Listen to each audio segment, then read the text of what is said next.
Isso a gente vai falar do dólar. Eu até noticiei antes do intervalo aqui a moeda norte-americana. Diante desse cenário que a gente está acompanhando, os mercados emergentes reagiram hoje aos mais recentes planos tarifários do presidente dos Estados Unidos, o Trump, em nova escalada das tensões do comércio global.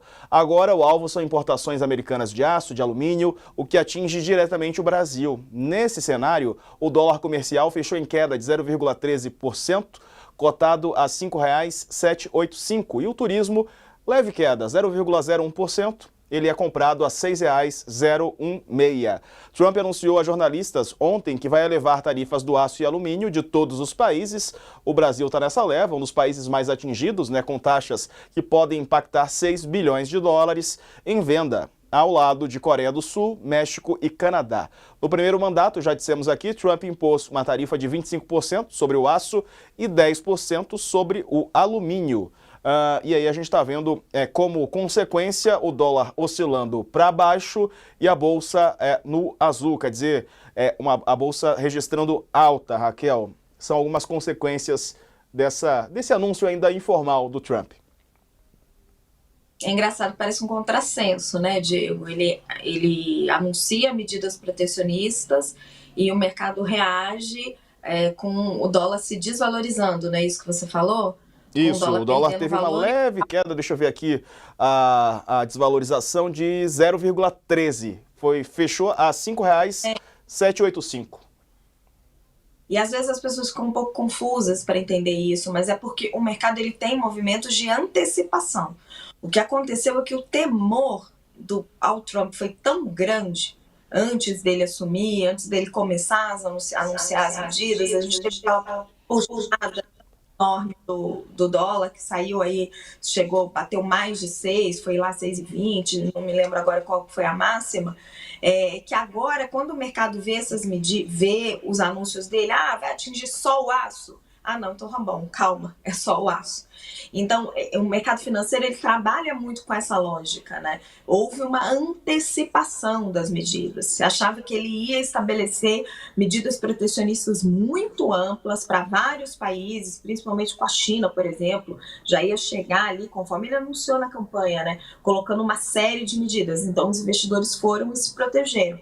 Como isso não se concretizou da maneira como ele prometeu, a gente vai vendo esses pequenos recuos do dólar, que para o Brasil é um alívio, né? Vai dando algum alívio para o processo inflacionário aqui dentro. Exato.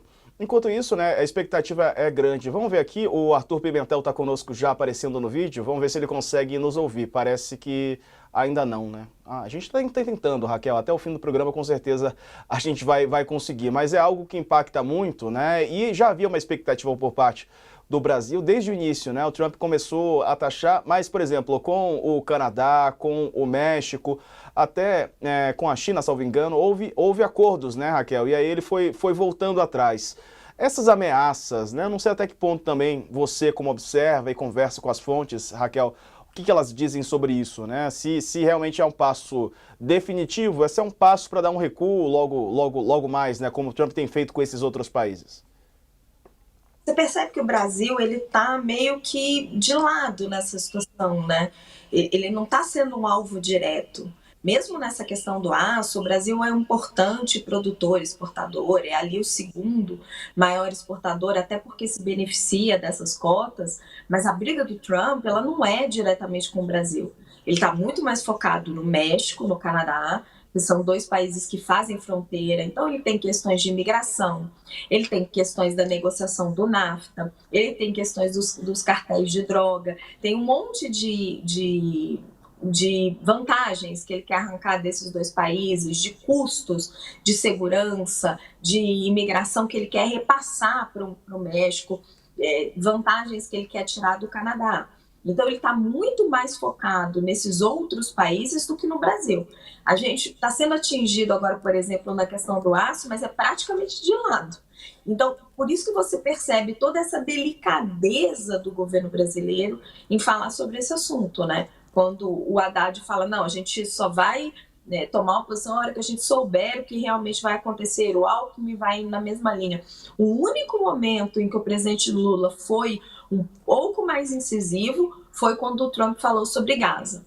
porque aí o Trump mexeu numa questão humanitária, uma questão que já é mais ligado, em que o PT tem ligações mais fortes com a questão palestina. Aí foi o único momento em que o presidente Lula foi lá, deu um recado, disse que o Trump era bravateiro e realmente o Lula fez ali um discurso mais forte. Mas o Brasil está tendo todo esse cuidado para continuar passando desapercebido. Só que quando se estabelece quando um gigante como os Estados Unidos começa a se mover de forma tão agressiva dentro do comércio global, as cadeias são tão interligadas que nenhum país consegue ficar tão à margem, né? Então a gente vai acabar sendo atingido, mesmo o Brasil não sendo esse país com uma economia tão aberta. Então agora vai ser o aço, daqui a pouquinho vai aparecer outros problemas. Mas a gente sente o governo brasileiro tentando ver se escapa, sabe, da situação. Falando, nossa, deixa eu ficar bem quietinho aqui para ver se ninguém me vê.